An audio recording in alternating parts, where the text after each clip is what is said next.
بھائی وقت دیں حالات کو، حالات بدل جاتے ہیں، تبدیلی آ جاتی ہے۔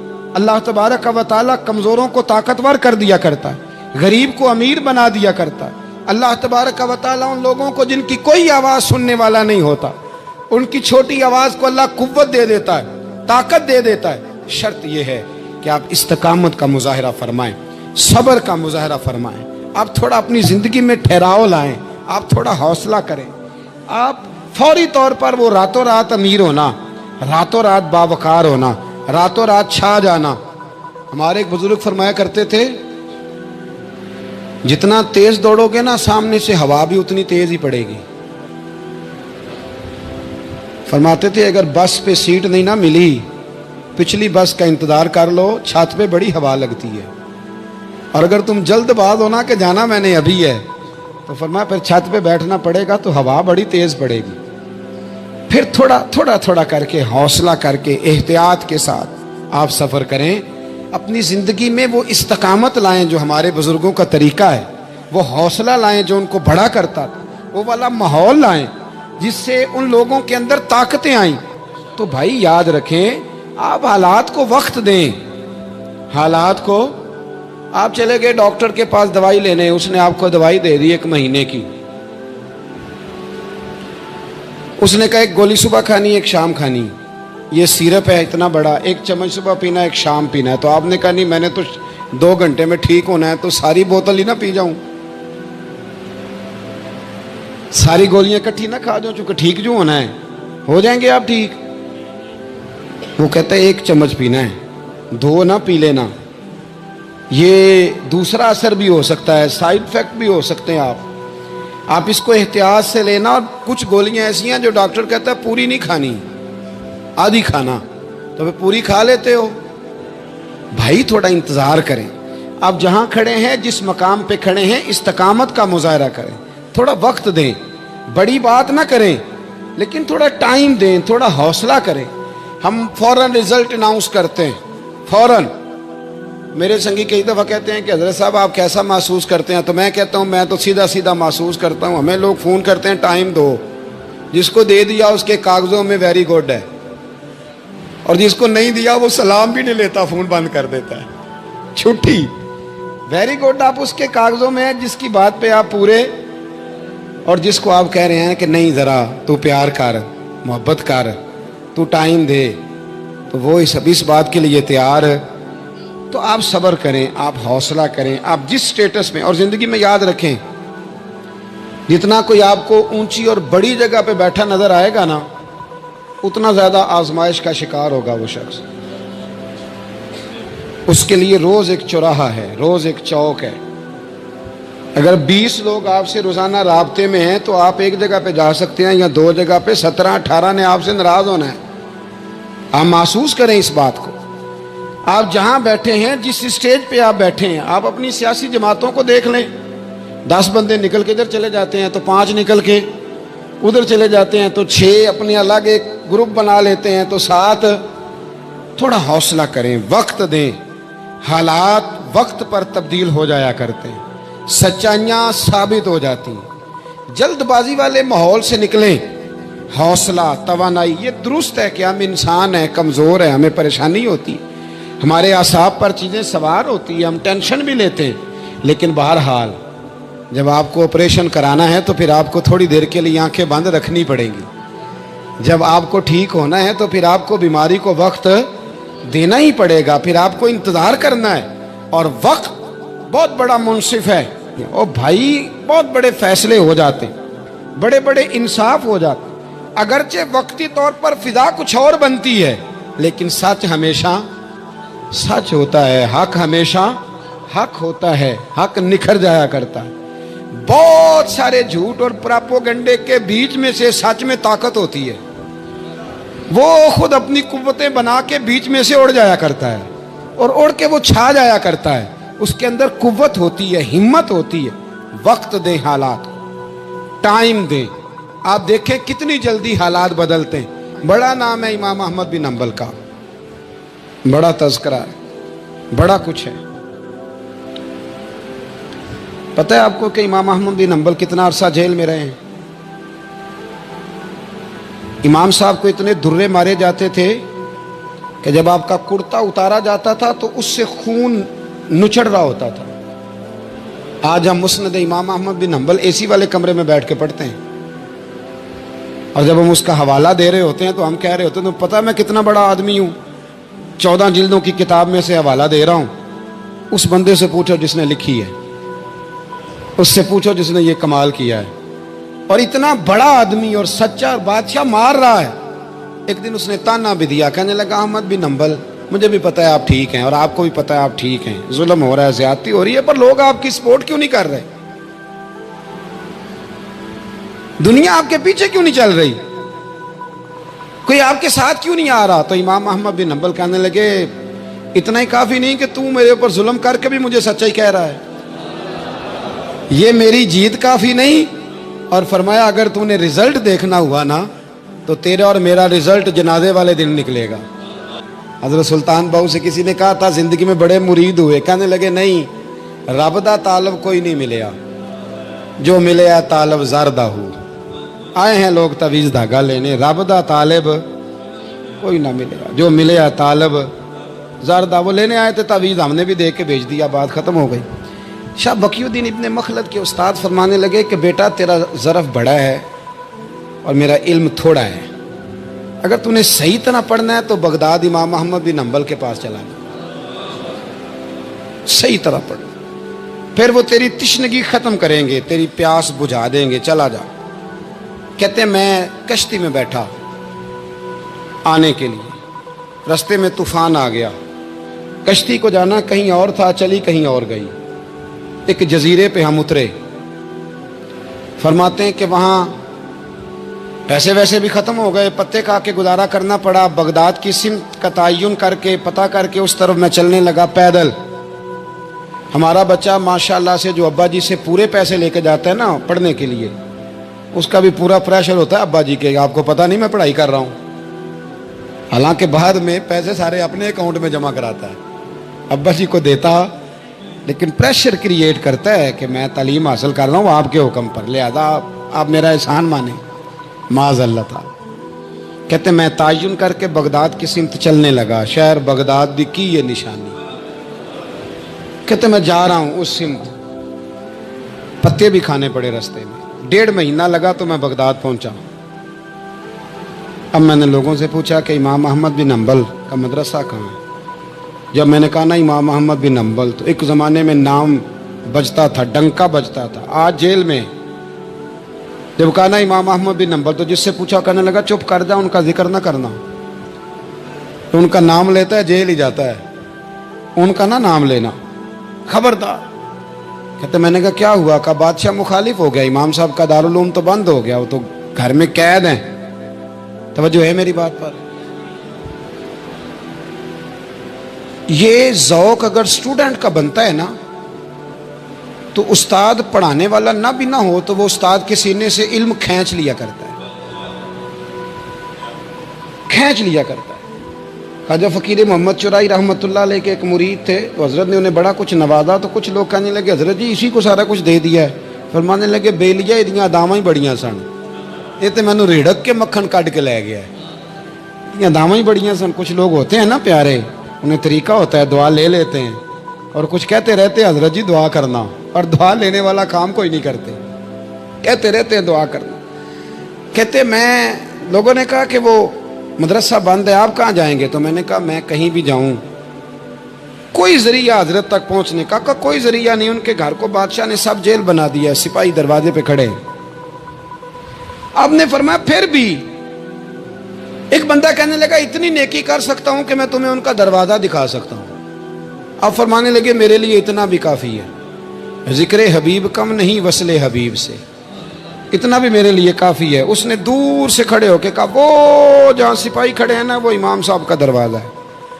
شاہ بقی الدین صاحب کہتے ہیں میں نے کہا تو اب جا، اب دیکھنا میں علم کیسے حاصل کرتا ہوں. صبر دیکھو، استقامت دیکھو، حوصلہ دیکھو. آپ فرماتے ہیں کہ میں نے نا اپنے سر سے ٹوپی اتار کے کسی کو دے دی اور بال میں نے بخیر ڈالے سارے. ایک جگہ سے 2 جگہ سے کرتا میں نے پھاڑ لیا، ہاتھ میں نا میں نے پیالہ پکڑ لیا مانگنے والا.